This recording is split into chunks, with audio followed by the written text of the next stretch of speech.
Real quick before the video starts, you guys, you might have noticed that I changed the name to Rahul Talks the NBA. So in the introduction video, when I said that I wouldn't, be revealing my name, yeah, I kind of have now, since my name's Rahul, and yeah. That being said, the reason why I changed it is because I found out another user had the name Blank TV, and I didn't want to copy that person, so yeah, I changed it. Now let's get into the real video.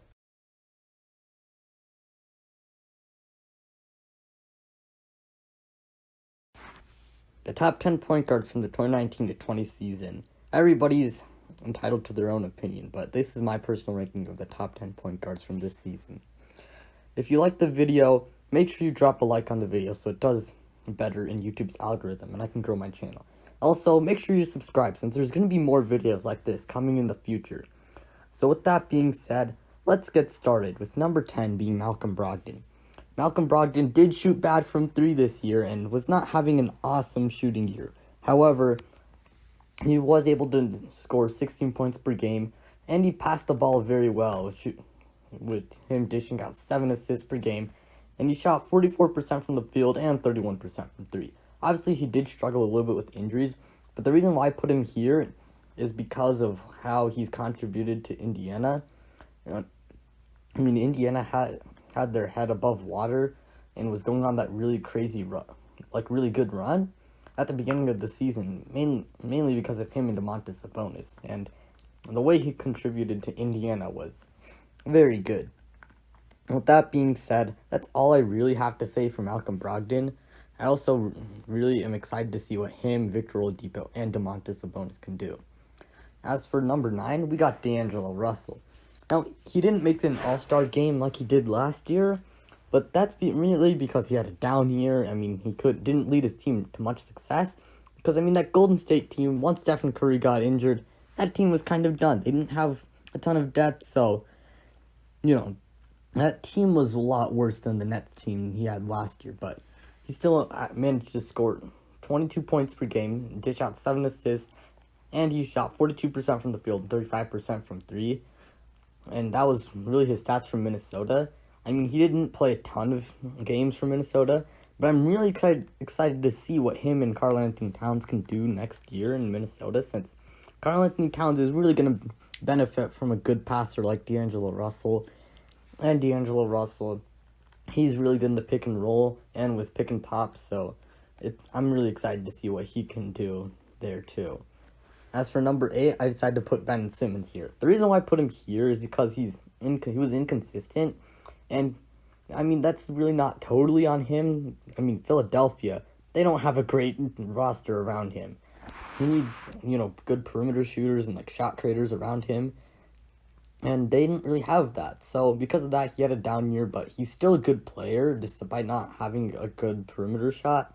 He can defend, pass the ball, score inside the paint, and do all of that stuff. Now, he is still young, and I think he can improve from 17 points per game next year, and he's been dishing out 8 assists and grabbing 2 steals and shooting 59% from the field. With that being said, that's all I have to say for Ben Simmons, and I hope he can turn things around next year. At number 7, we got Kemba Walker. Now, Kemba Walker, he's been putting up solid numbers, and he's finally on a winning team that's a lot better than the ones he had in Charlotte. Since, at best, they were a first-round exit. He's been putting up solid numbers of 21 points per game, 5 assists, shooting 42% from the field, and 38% from 3.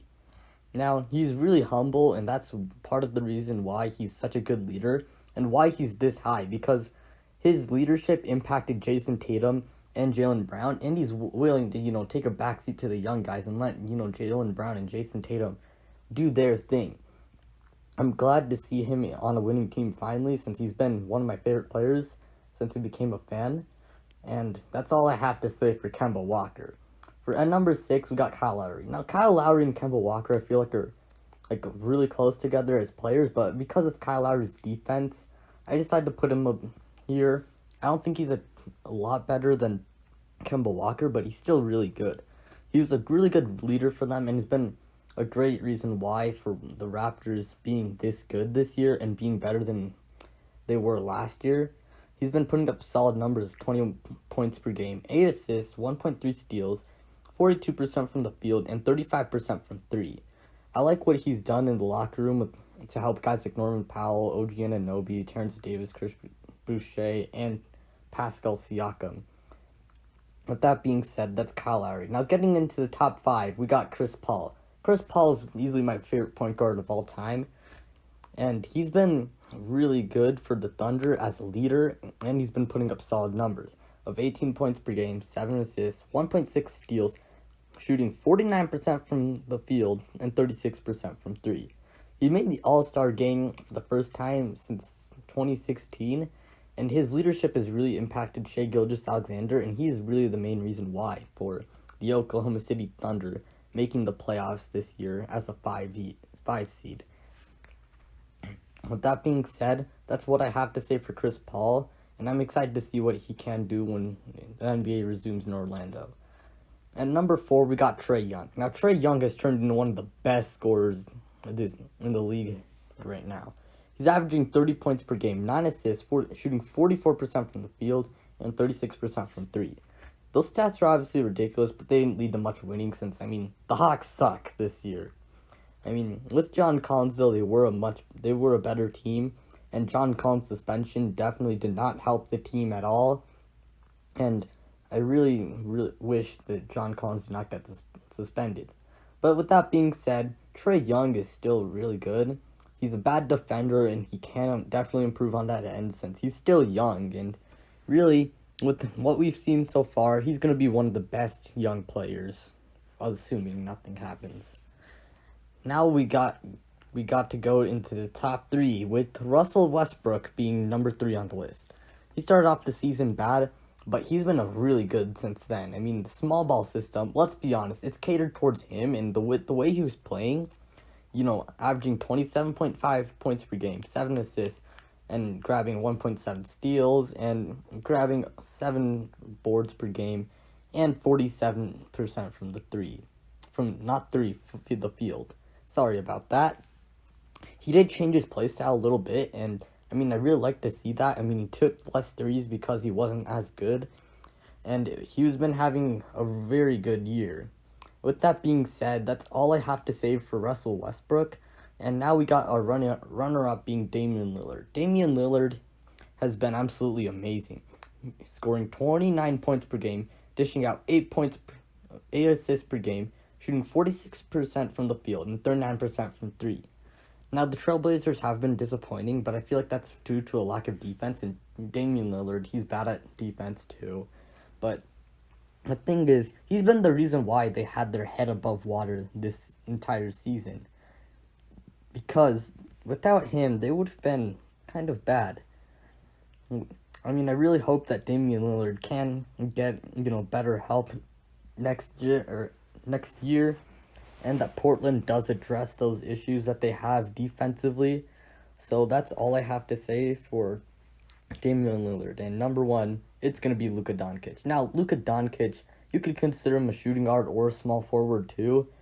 I just consider him a point guard mainly because when I looked on Basketball Reference, they had him, as a point guard in a lot of the lineups. So there's that for you. But he's been absolutely amazing for a sophomore, so scoring 29 points, dishing out 9 assists, and grabbing 9 rebounds per game.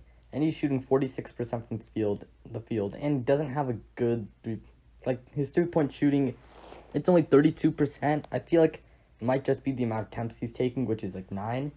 So, I think that number will go up, but despite those bad shooting numbers, that bad shooting he's still one of the best scorers the league has to offer right now, and he looks like he's going to be the next gen, the once-in-a-generation talent that the league has seen.